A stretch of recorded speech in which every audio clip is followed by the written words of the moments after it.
We love monsters over here at Top 5 Scary. I mean, what's not to love? Often grotesque, often comedic, often so frightening it refuses to leave your grey matter. Monster movies are iconic, with the genre producing some of the greatest films in cinematic history. But more than that, some of the greatest creations we have ever had the displeasure of viewing. So today we're going to be counting down our list of the top 5 obscure movie monsters part 2. Before we begin, be sure to stick around until the end of the video where I'll be responding to some of your comments. Let's jump in. In at 5, Sam the Alien from Extro.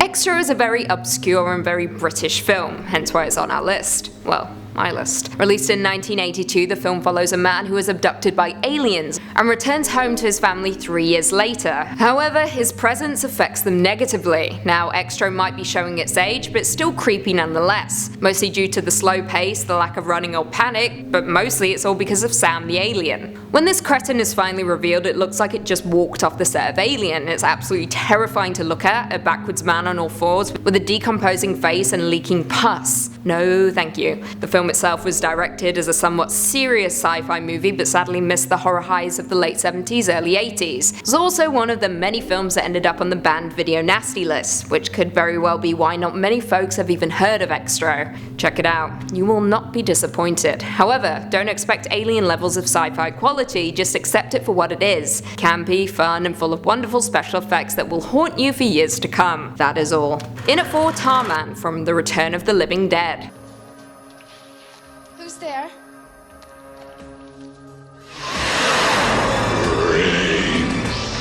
This dude shows up in Dan O'Bannon's light-hearted yet gross-out film The Return of the Living Dead in 1985. The film follows 2 bumbling employees at a medical supply warehouse who accidentally release a deadly gas into the air, which results in the dead rising, but as zombies, of course. Now Tarman is stuck in a biohazard airtight container and is a government experiment gone horribly wrong. They always are. After the character Frank hits the tank, believing it can withstand the blow, it of course cracks, releasing trioxin gas and awakening the Tarman while melting away its skin. This oily monster can chew his way through all the teens of the 1980s and is surprisingly intelligent, for a zombie that is. Now what makes this monster terrifying is that he is one of the most impressive creatures in cinema, for the 1980s at least. He's a dripping mess of tar and lingers in your mind even years after seeing him. Tarman went on to appear in The Return of the Living Dead Part 2, The Return of the Living Dead Rave from the Grave, as well as Triumbi 5. But really, the first one was all you should care about. Watch it,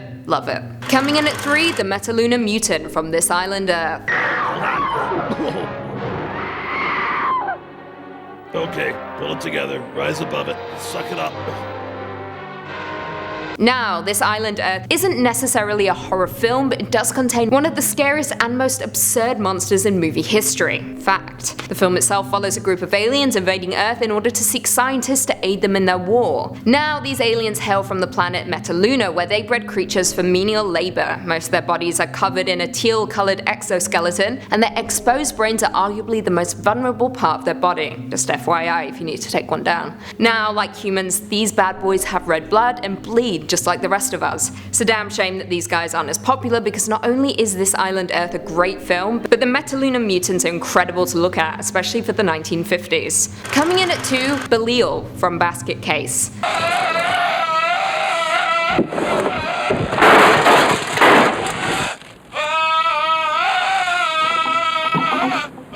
Released back in 1982, Basketcase is a horror comedy that follows a young man who carries a basket containing his extremely deformed Siamese twin brother, who seeks vengeance on the doctors who separated them against their will. Now, Belial was originally not seen until the very end of the movie, which is rare for a monster movie. That does not diminish how terrifying this dude really is. Belial is the evil twin concept taken to an unfathomable height, and is hidden away rather than exposed like most monsters. It is essentially a head with a deformed arm, hand, and tentacles, and has a certain amount of control over his brother Dwayne, who he uses to set up his victim so he can exact revenge. Now, although the first film was dark and horrifying, the sequels, which saw much more of Belial, were far more light-hearted and comedic, taking this monster franchise over the top and into the splatter category. A little bit of a letdown. And finally, coming in at number 1, Trolls from Troll Hunter.